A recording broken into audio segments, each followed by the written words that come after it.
Selamat pagi Pak, selamat pagi teman-teman. Perkenalkan, saya Angelis Suman dengan NPM 2410393 dari kelas 2020 PTL. Video ini saya buat untuk memenuhi tugas ujian akhir semester mata kuliah psikologi belajar dan pembelajaran. Pada kesempatan ini, saya akan membahas teori belajar kognitif, salah satu teori penting yang sangat berpengaruh dalam dunia pendidikan, terutama dalam membentuk cara guru mengajar dan siswa belajar di dalam kelas. Teori belajar kognitif menekankan bahwa proses belajar terjadi di dalam pikiran individu. Artinya, belajar bukan hanya soal stimulus dan respons seperti dalam teori behavioristik, tetapi teori ini tentang bagaimana informasi itu diproses, disimpan, dan digunakan oleh otak kita. Salah satu tokoh penting dalam teori ini adalah Jean Piaget. Ia membagi perkembangan kognitif anak itu menjadi 4 tahap. Yang pertama itu tahap sensiomotor, di mana setiap individu itu mulai belajar melalui panca indera dan gerakan. Yang kedua itu tahap praoperasional. Pada tahap ini, setiap individu itu mulai menggunakan simbol dan bahasa, tapi berpikirnya masih egosentris. Dan yang ketiga itu operasional konkret ya, di mana setiap individu itu sudah mulai mampu berpikir logis, tetapi masih butuh benda konkret sebagai bahan acuan. Yang keempat itu tahap operasional formal, di mana setiap individu itu mampu berpikir abstrak dan membuat hipotesis dan mampu memecahkan suatu masalah. Selain Piaget juga, Brenner juga memberikan kontribusi penting. Ia mengenalkan konsep scaffolding, yaitu bantuan sementara untuk diberikan guru sampai siswa bisa belajar mandiri. Ia juga mengembangkan pendekatan discover learning, yaitu membiarkan siswa menemukan konsep sendiri melalui eksplorasi dan bimbingan guru. Ya, saya pribadi ya sebagai calon guru ya, saya sangat tertarik untuk menerapkan teori ini dalam kegiatan pembelajaran nanti. Yang pertama itu saya ingin menciptakan lingkungan belajar yang aktif, di mana siswa tidak hanya duduk diam, tetapi terlibat langsung dalam proses berpikir. Tentu saya akan menggunakan strategi ini dalam proses pembelajarannya, seperti diskusi kelompok, tanya jawab, dan eksperimen sederhana, dan pemecahan masalah.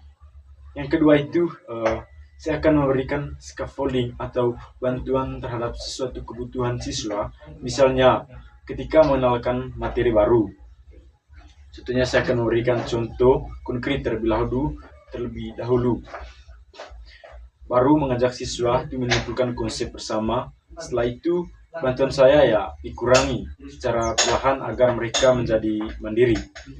Yang ketiga itu, saya juga menggunakan media pembelajaran yang menarik ya, supaya ketertarikan peserta didik dengan sesuai perkembangan kognitif siswa. Misalnya, untuk anak, saya ambil contohnya untuk anak kelas 3 SD yang berada di tahap operasional konkret ya. Saya akan menggunakan benda nyata atau alat peraga yang bisa mereka lihat dan mereka sentuh. Sebagai contoh ya, saat saya mengajar materi bangun ruang mata pelajaran matematika ya, khususnya tentang volume balok dan kubus, saya akan membawa beberapa kotak kecil ya yang kosong. Setiap kelompok itu di sini mereka juga membentuk ke dalam itu kelompok, diminta untuk mengukur panjang, lebar, dan tinggi kotak dengan menggaris, kemudian menghitung volume balok masing-masing. Mereka akan mencatat dan membandingkan hasilnya. Di akhir kegiatan ya, tentu saya akan ajak mereka berdiskusi untuk menemukan bahwa volume balok adalah panjang, lebar, dan tinggi.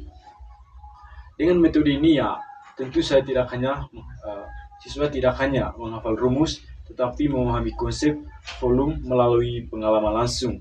Hal ini sejalan dengan teori kognitif bahwa siswa belajar lebih baik mereka mengkonstruksi pengetahuan sendiri.